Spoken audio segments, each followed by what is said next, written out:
नमस्कार, one India Hindi में आपका स्वागत है। लद्दाख में भारत और चीन के बीच 7वें दौर की कोर कमांडर की बातचीत हो रही है।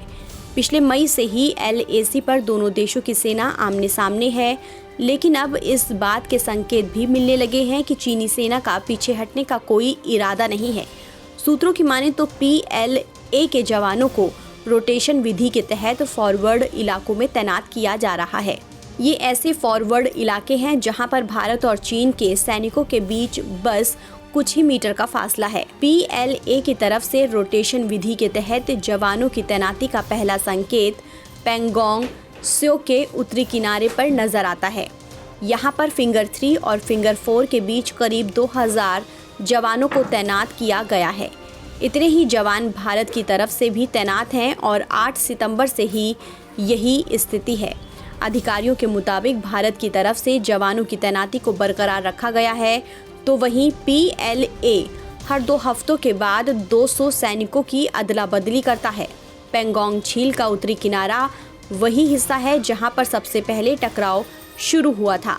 रक्षा मंत्रालय के अधिकारियों की तरफ से पहले अनुमान लगाया गया था कि PLA के कम से कम 50,000 जवान LAC पर तैनात थे, लेकिन ताज़ा जानकारी पर अगर यकीन करें तो ये संख्या ज़्यादा हो सकती है। 21 सितंबर को हुई कोर कमांडर वार्ता में चीन की तरफ से कहा गया था कि भारत पहले डी-एस्केलेशन की तरफ कदम बढ़ाए, मगर भारत को आशंका है कि अगर उसने अपने जवानों को पीछे किया तो फिर चीन के जवान उन पोस्ट पर कब्जा कर सकते हैं।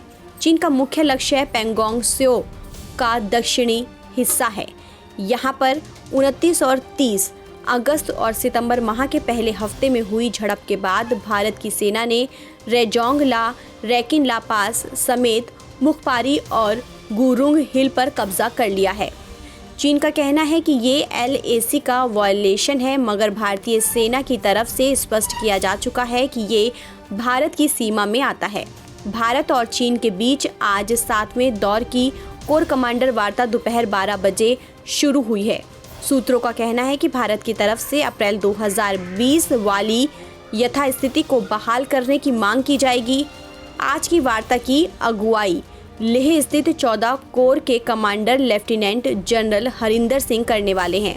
इसके बाद 14 अक्टूबर वो अपना 1 साल का कार्यकाल पूरा करने के बाद 15 अक्टूबर को देहरादून स्थित इंडियन मिलिट्री कमांडर की जिम्मेदारी संभालेंगे। लेफ्टिनेंट जनरल सिंह के साथ लेफ्टिनेंट जनरल PGK मेनन भी वार्ता में मौजूद रहेंगे, जो कि जनरल सिंह के बाद 14 कोर कमांडर बनने वाले हैं। फिलहाल इस खबर में इतना ही। देश और दुनिया की तमाम खबरों के लिए आप बने रहिए वन इंडिया हिंदी के साथ।